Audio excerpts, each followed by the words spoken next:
আমেরিকার পররাষ্ট্র দপ্তরের বিরুদ্ধে মামলা করেছে 5 ফিলিস্তিনি।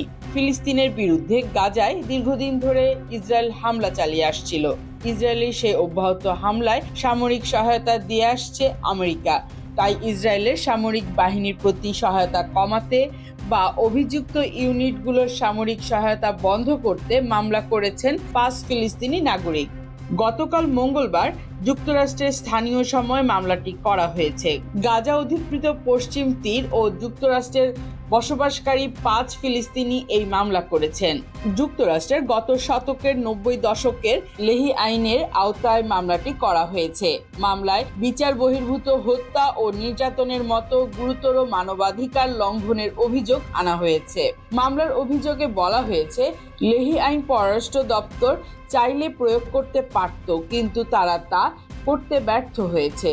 2023 সালের 7 অক্টোবর গাজায় যুদ্ধ শুরু হওয়ার পর থেকে নজিরবিহীনভাবে ইসরায়েলের মানবাধিকার চরম লঙ্ঘন যেভাবে বেড়েছে তা ভয়ঙ্কর।